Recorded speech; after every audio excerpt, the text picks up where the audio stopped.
Okay, so our final speaker before we do get to that panel discussion later is Peter Sandøe, Professor of Bioethics at the University of Copenhagen.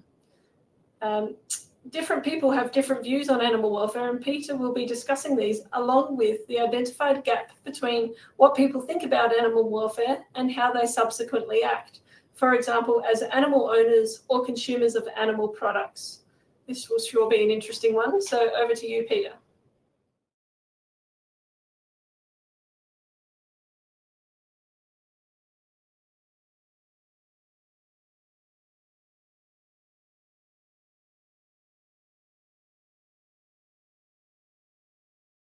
Hello, everyone. My name is Peter Sandøe. I'm from Denmark. Here it's early morning. For most of you, I guess this is afternoon. I've been looking so much forward to this talk, and so have my co-authors. I'm lucky. I'm going to talk about the interface of sociology and animal ethics. It's about how we translate animal ethics views into the real world. And with me, or as co-authors, I have Tove Christensen, who is an economist, Thomas Bøgerlund, who is a sociologist, Claire Farmer, who is a philosophy colleague, and Helle Friis Brzoski, who is a geneticist. And you will see they all have had a role in this. So this is a talk about what happens out there in society and in people's minds about animal ethics and animal welfare. And first thing to notice is that this is something that we disagree, or people disagree about. Take this one. And of course, these are the more extreme sides. On the one hand, you have people out there saying meat is murder. I mean, simply you're kind of like close to a criminal when you engage in meat eating. And then you have the other guys who, with a bit of humor, save a cow, eat a vegetarian. And this is an ironic comment for those who love to eat meat. So we have these polarized debates between meat lovers and those who think we should, for ethical reasons, become vegan. Take another discussion, the discussion about using animals for experimentation in biomedicine. On the bottom, you see from a demonstration in Brussels, complete stop this. This is so bad, this is wrong. And at the top, you see the sort of opposite propaganda. Who would you rather see live? And everyone says, of course, a cute little girl, and sorry for the rat. So we live in a world where there's not just one view, and you probably all know that. So this is my plan for what I hope to cover in this talk. Say a bit about our approach, how we will sort of approach this issue. Then I'm going to present you some research about what people's views are, what we call animal ethics orientation. Then I'm going to address a specific problem, even if we know what people think, there is, or say, there's unfortunately a gap between saying and doing. And then I'm going to illustrate this problem, or sort of elucidate the problems, by looking at two cases, one about how we can make progress in terms of farm animal welfare through, for example, market-driven initiatives versus legislation, or the other thing about why people end up buying dogs with extreme conformations and related to welfare problems. And then I end up sort of pointing in direction how to progress with this subject. Our approach. You already heard a lovely talk by David Fraser about different schools of animal ethics. This is what you could call the philosophical approach. That's what I used to do when I was young, sitting there, thinking deep about what's right and what's wrong. And I still think that's a fair thing to do. And we get a lot of inspiration from philosophers doing that. But sometimes it's also important to look out and say, what is actually in the mind of the people out there? And that's what we will do. But the ultimate aim is not just to describe, it's also to think out how can we actually find ways to make progress in a world with the views we find. So that's the approach from us. I should add a caveat. I'm very conscious about we live in a globalized world. We live with important cultures across the globe. And I feel a bit sort of narrow-minded because all our sociological findings are from the northern part of Western Europe. A lot of the animal ethics I'll bring in, unlike David Fraser, who was very good at bringing in a broader perspective, relates to the Judeo-Christian tradition and is uptake in Western philosophy and animal welfare research. I actually right now am embarking on understanding some of the Hindu and Buddhist perspectives, and I know they're also very important indigenous perspectives, but I also know my own limitations, but just read my lips. I know there are other and important lines of thinking to be found in other cultures, so I'm not ignoring that. I'm just humbly saying this is not what I'm able to cover here.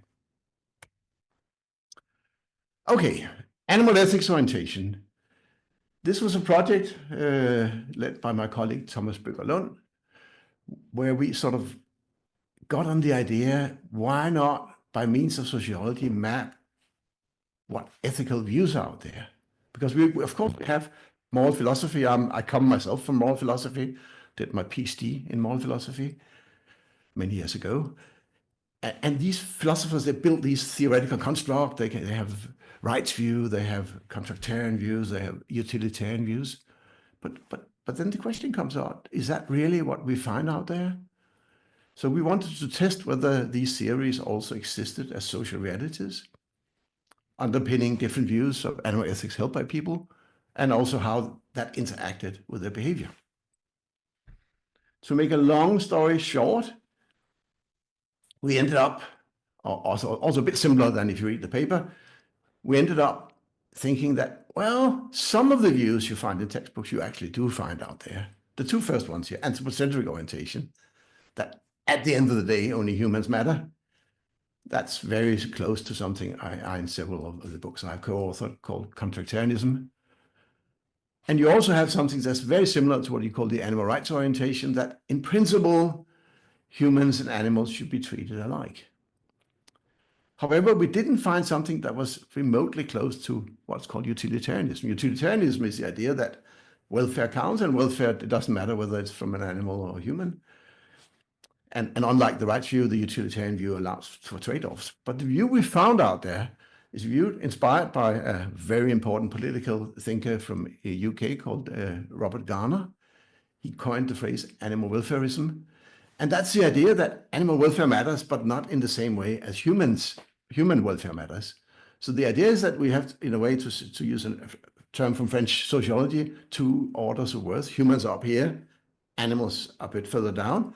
So animals are important, but not important in the same way as humans are. So we are allowed to eat animals, we are allowed to use animals for a lot of things, but we should still look after their welfare. So this is the sort of thing that humans are more important, but still it is important to look after animal welfare. That turned out to be the third main view found out there.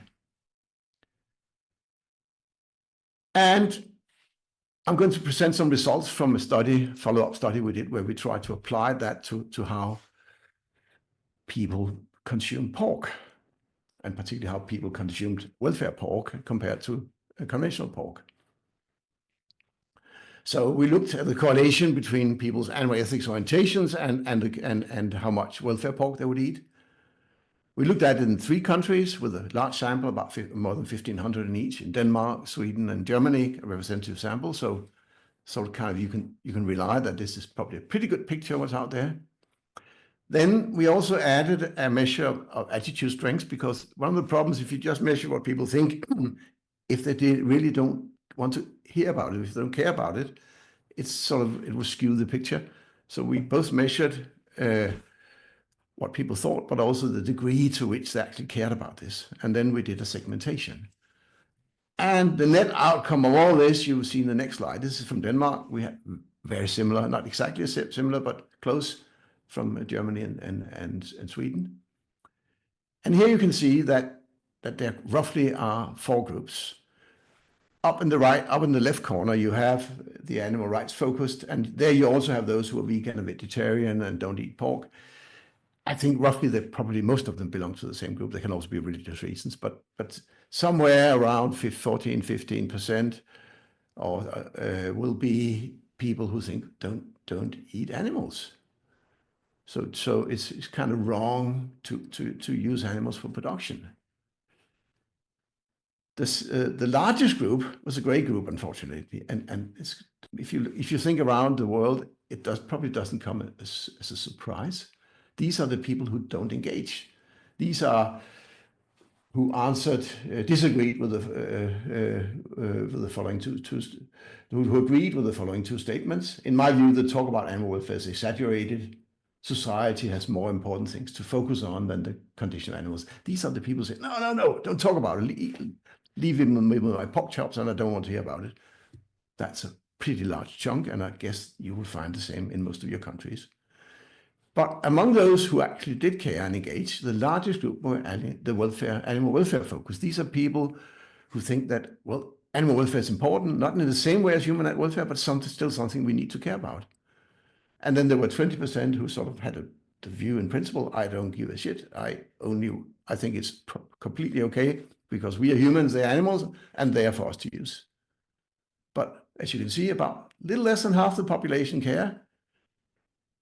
Among those who care, 2/3 care only about welfare, and 1/3 are more towards what you could call animal rights. Then we did something else, because then in Denmark, probably like most of your countries, most of you live in, that then you can buy on the market, go and buy different kinds of pork. You can buy conventional pork, which is very intensive, even though we live in Europe with some welfare provisions, it's not fantastic. Then you can buy welfare pork from indoor production, where an effort has been made to, for example, give the pig straw, give them more space, avoid confinement of sows when they have piglets.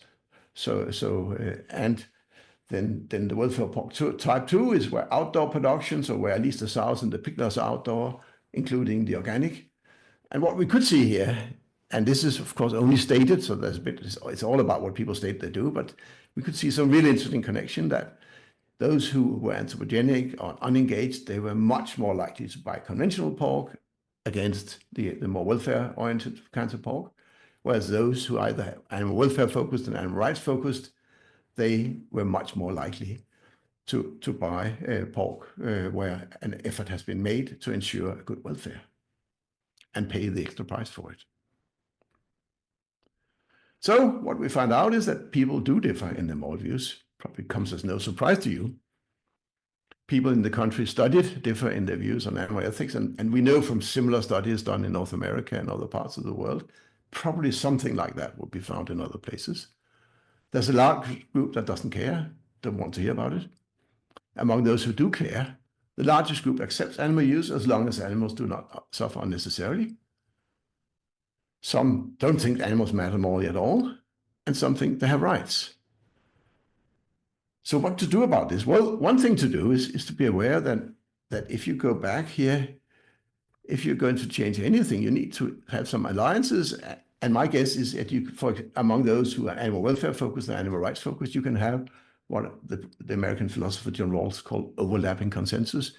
You could allow that these people say, okay, we don't agree about the end goal, but we do agree about that we can make progress. And in the world, which is completely dominated by meat eaters and carnism, sort of moving towards higher welfare for having slower growing broiler chicken or having loose house sows and things like that can be goals that all of these people who care about animal welfare can agree about.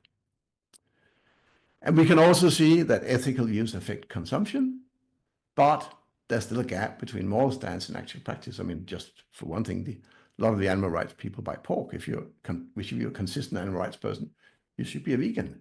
They're not. The vegan population in Denmark is less than 1%. I think the vegetarian population is a few percentages, but still there's really a gap between what people believe and what they actually do.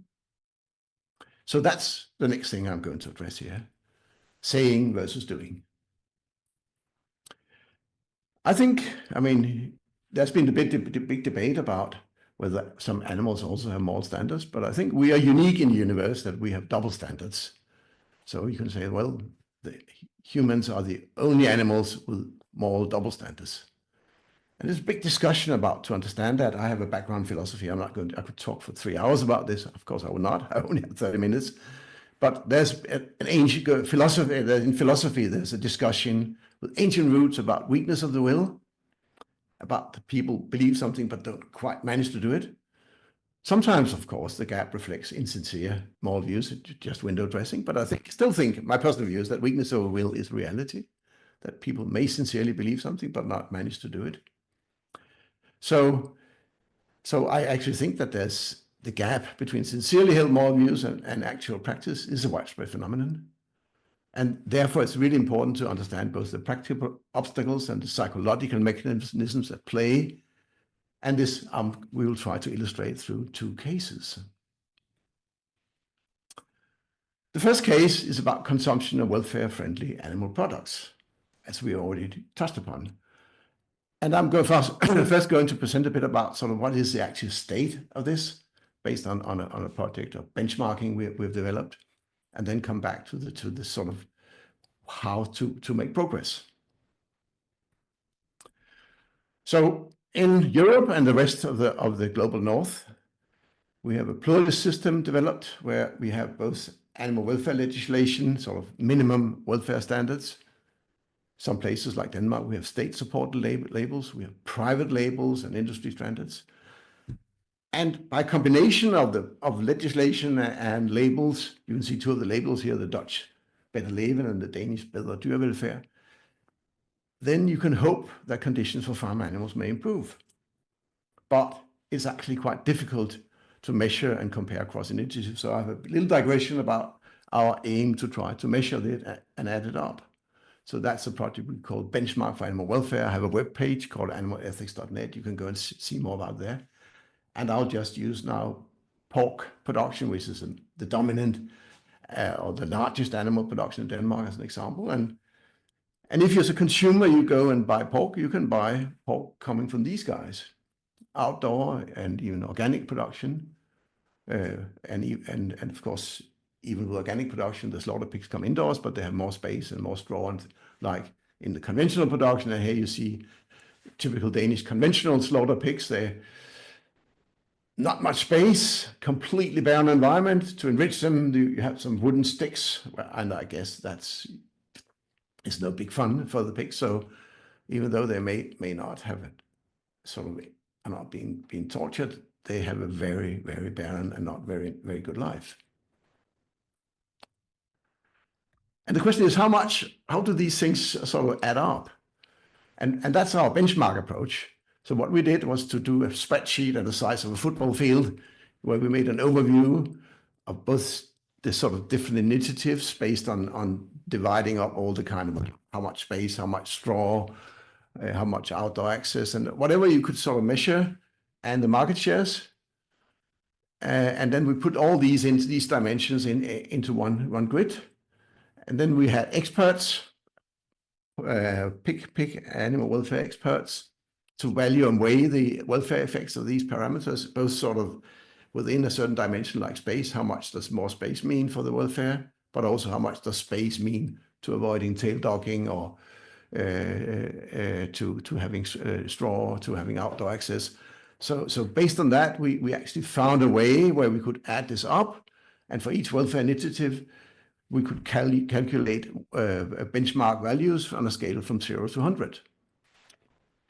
And afterwards, the benchmark value for each country's production and consumption, because these are not the same, because due to imports of pork, could be calculated on a scale from 0 to 100. First finding was that it actually worked out with the sort of input from the experts. You can see this is just the different things you can buy in Denmark in terms of pork. You can't buy the EU stuff. That's the EU standards. Actually, the Danish legislation is significantly higher. We have certain provisions that are not provided by the EU minimum requirements.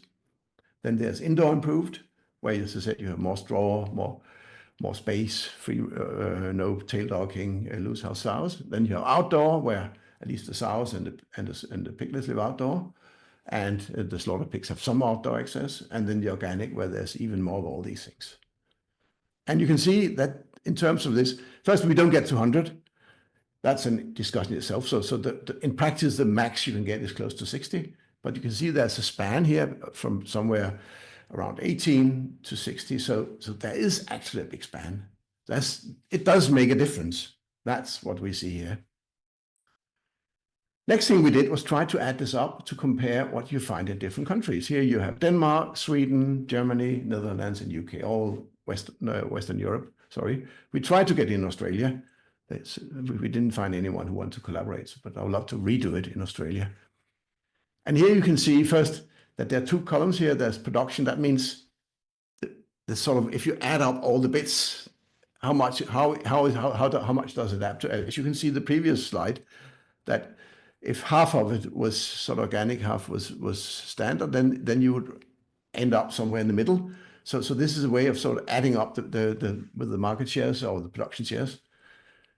And the blue ones is the production, and the red one is consumption. It's interesting with the consumption and production. In some countries, there's a big gap, particularly Sweden and UK. Sweden has extremely high welfare standards, so they go well beyond. Partly as a consequence of that, they have a very small pig production. That means that they end up importing a lot. So even though they have very high standards production, they may end up, on average, eating pork of a much lower quality in terms of welfare.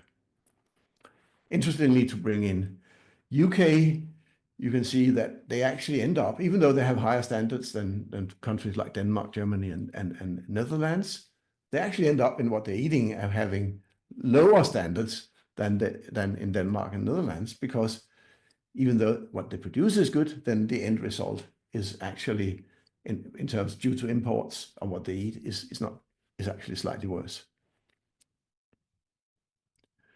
It's also important to notice that market-driven animal welfare is a great thing, but it's also very, very sensitive to events happening in the world, people's lack of economy, people's being threatened on their livelihood.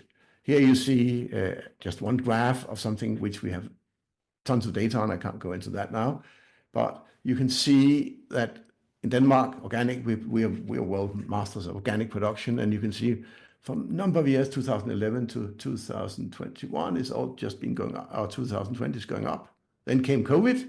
With COVID came inflation. Then came the war with Ukraine and lots of crises and high inflation. And it's been going down ever since. Some people thought, well, inflation is now gone, but of course the prices are still high. Consumers, at least in my part of the world, with the horrible international situation, people feel uncertain. So you can see that this is actually sensitive to what happens in the world. Short story, a short way of summarizing the legislation and labeling. They complement each other.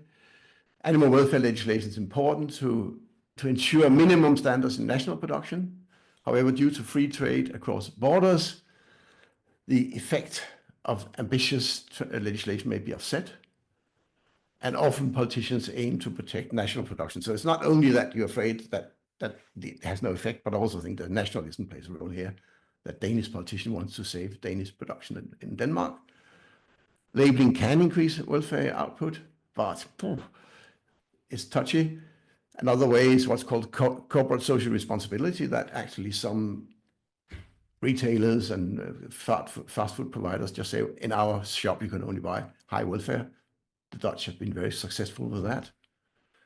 And the good thing also about labeling is it can inspire future legislation. Going back to the gap between saying and doing, in Denmark, when it comes to the consumption of welfare-friendly pork, there's a clear gap between saying, where you can see there's over 40% support when you see the ethics orientation, and doing, only 12% of consumed pork is welfare labeled. Of course, there are many practical reasons to explain this. People sort of are under pressure economically when they go and buy food. They just want to get things done. It can be more convenient to buy the standard product. So I think, and now I sound like a very illiberal person, I am in some respects, the way forward may be to limit consumer choice. Could be by what I call corporate social responsibility, that shops sort of define what you get. Could be via legislation. I think in the long run, legislation is really important. Next case is, why on earth do people buy extreme dogs? You're going to hear a lovely talk tomorrow, I'm sure, by Rowena Packer. I'm just going to cover a little corner of that. You get the full picture tomorrow by Rowena's talk. As you know, breeding of dogs has led to various forms of disasters. One of the disasters is that when bullfighting was banned in UK, then they start breeding. At the top you see the traditional bulldog, bottom you see what they ended up with, this short-nosed thingy. And here you see the popular miniature version of that, which is the French bulldog. This is a kind of a paradox. I once at a conference said, suppose you bought a car that cost a lot, often had to be taken to the mechanic, could not be insured, didn't last very long. When I said that, then someone said, I'm from Italy. And said, we have all these cars, Ferraris and others. We have all these properties, but people love them. So what happens is probably that bulldogs, even though there are these problems, people are fascinated by them and they end up buying them. But there's also another psychological mechanism. That's what I want to focus on.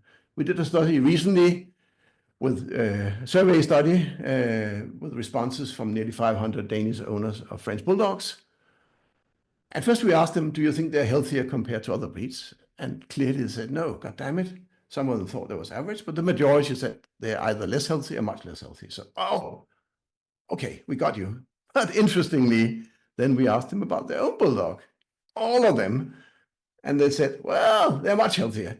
So people normalize it. They sort of say, okay, if they're horrible, but my dog is good, so I can still have my dog and I can still have another one because my dog will always be much healthier than the others. People have these psychological ways of evading the problem. And we could also see when we asked them whether they would recommend it or buy it again, 81% would buy a French bulldog again and 67% would recommend. Luckily, those who had the biggest problems were less likely to buy them. So it was not as horrible as it just sounds here, but still people have a way of normalizing these things and have a way of, oh, it's not that bad. Okay. So there are psychological mechanisms at play. And I think it's really, really important to understand these mechanisms. What are these mechanisms? Well, I think there's several. One is information avoidance. That, okay, I love my pork, don't tell me about, try to avoid all the bad stories. So if you have sort of cognitive dissonance, and just sort of focus on the thing you want to hear. Dissociation, that I know it somehow, but I will try to sort of, it's not about me, it's something else. Wishful thinking, make stories like with the bulldogs. And what we know from the psychological literature is that mere rational arguments will not serve to counteract these mechanisms. Here, various forms of social marketing are called for. That's sort of the effort to sort of fight back with directly tapping into people's emotions. And I think a good example is what's been done for smoking. It took a long while, but now smokers are completely stigmatized. I'm glad I'm not a smoker. So there are mechanisms that you can change these things. Legislation may also play a role, but it's really important for those who care about animal welfare to go into this and think it's not just about rational arguments. It's about using the means we have to change minds and hearts. The way forward? Well, what's the way forward? We think it's highly unlikely that people in the foreseeable future will agree about their animal ethics stances. But we see room for what I previously called an overlapping consensus, for example, regarding pig welfare and changes in breeding of brachy dogs. So this will not be radical reform, but will be sort of small steps if you make alliances across those who are animal rightists and those who are welfare focused. But even if wide consensus is achieved, there will be a need to work on how to make the ethical choice the easy and obvious choice. So that's the other thing. Last, I should just mention that we're a bunch of co-authors, but of course, a lot of other people have been involved, and I just want to here acknowledge Henning Otte Hansen, Sara Kondrup, and Svenja Springer. Thank you very much. I'm looking so much forward to your questions.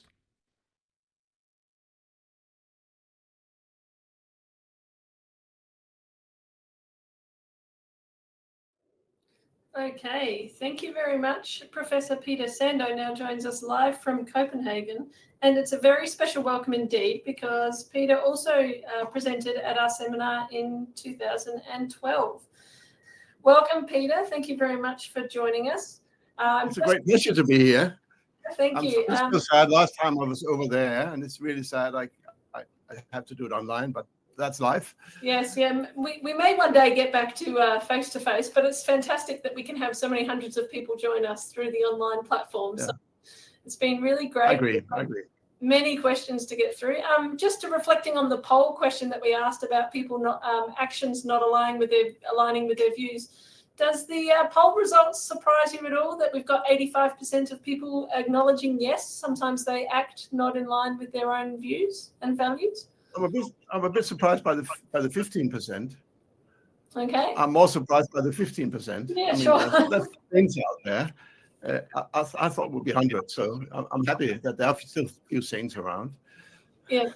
That's really great. So let's get kick-started with some of our questions. We'll start here with what sector do you think would be harder to shift, the anthropocentric group or the unengaged group? The unengaged, certainly. I mean, if people are anthropocentric, then they still argue. I mean, as long as people are willing to engage, I always think there's hope. And so no, I'm really worried about the unengaged. I'm really worried about people say, don't talk to me. I just want to get on with my life. I think that's the biggest trouble, that people say, no, my life, I don't have room for this. Please stop. You must, working in animal protection, come across that quite a lot. No, I actually enjoy. I mean, I have to sorry, I'm a liberal. I wouldn't do well in North America right now. I believe in diversity, discussion, and plurality, and I think that's okay. I mean, then people will argue, they will have a stand, and then we can disagree. But this sort of, no, don't talk to me about it. It's horrible. That's the biggest problem, I think. Yeah, I couldn't agree more. It's much better to have the robust conversation and try and work things out, isn't it, than be completely unengaged. So another issue that's very relevant at the moment is the cost of living, and you showed that with your graphs about the post-COVID sort of inflation costs. And this question says that enforcing people to purchase more expensive products should perhaps not be the way, and it's not very ethical to force that upon people who can't afford it. So do you think there is a way that it could be made cheaper for people to produce higher welfare meat products? Of course it is. I mean, it's not only something, I think it's something we documented. The big problem is that if you have parallel products lying side by side, there's a huge extra cost. In Netherlands, they've made a system where you can only buy welfare improved broiler chicken, and also same for pork, and the cost is, I mean, I think for the broiler chicken, some colleague of mine calculated 25% more in production cost, but 25% more in production cost translates to next to nothing in consumer prices, as long as that's the only thing. So if you could, I mean, corporate social responsibility, that shops say, some fast food chains, even McDonald's and others, have standards. And when they put these standards, then it becomes slightly more expensive, but it doesn't really matter, and no one will notice.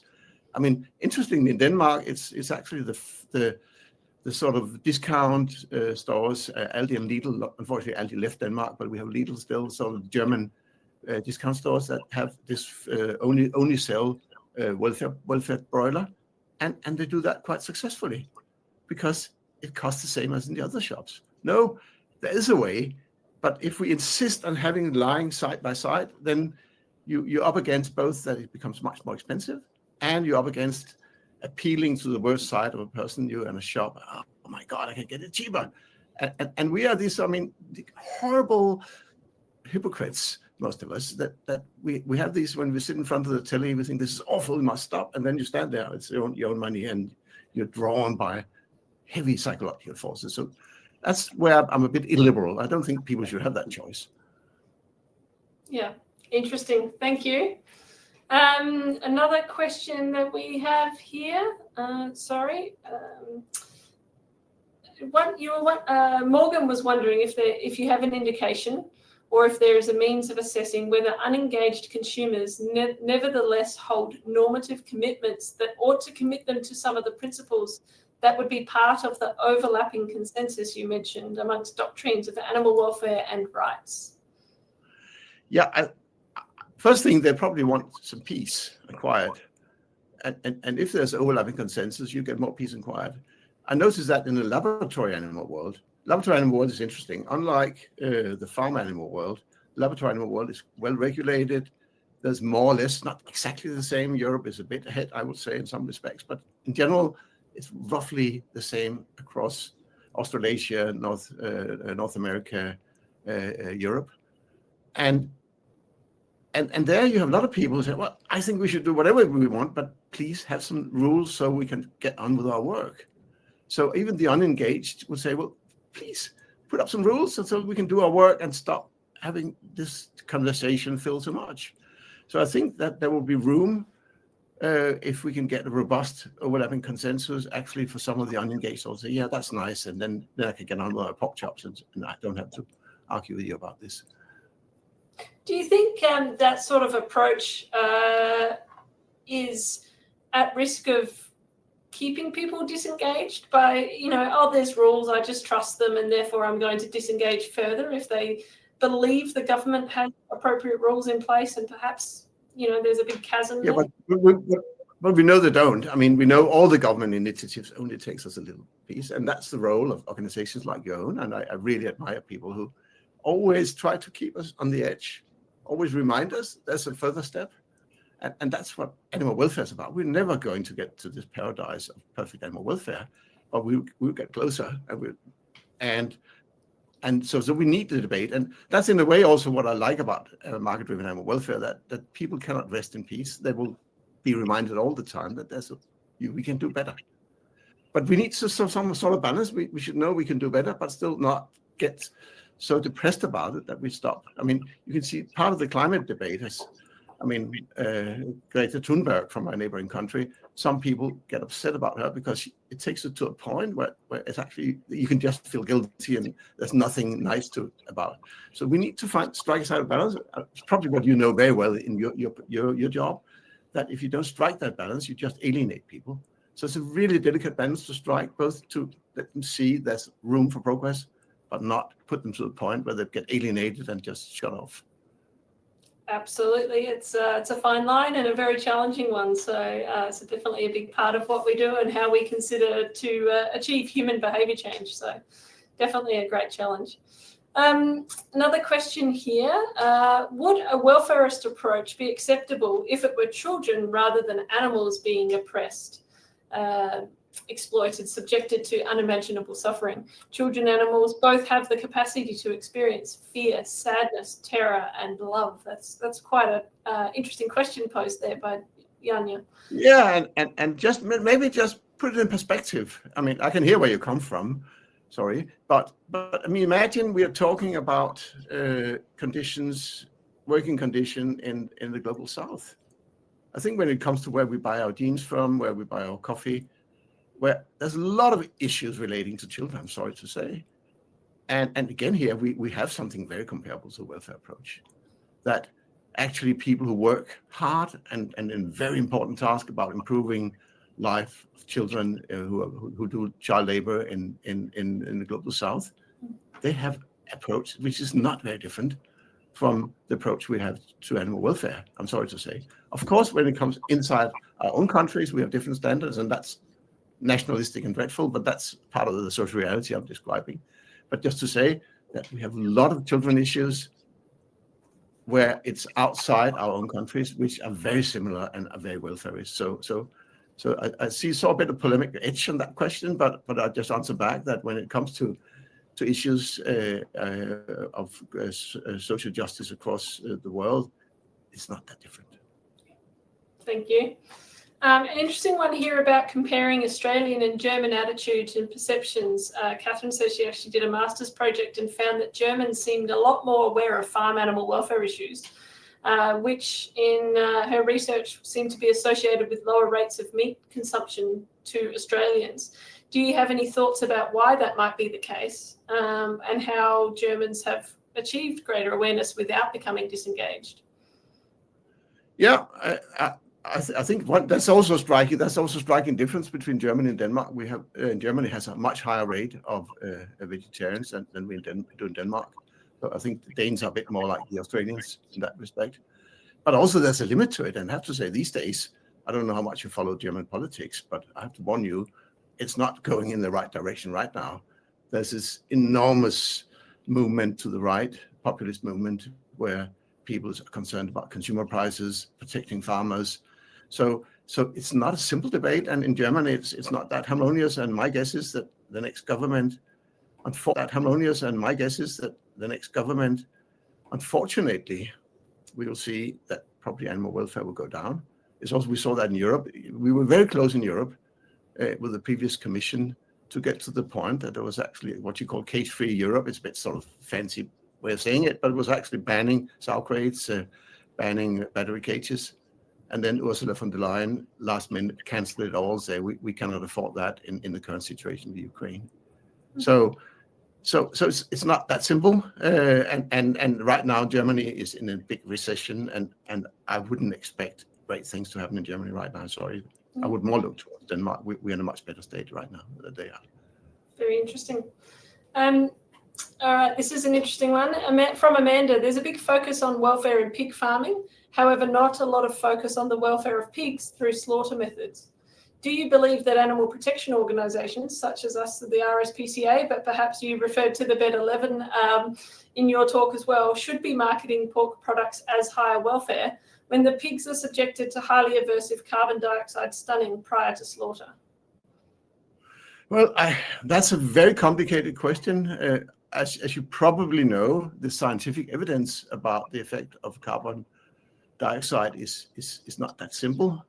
As you probably know, there's a lot of discussion about which point you see them moving. So it looks very dramatic, but there's actually a scientific discussion at which point do they lose consciousness.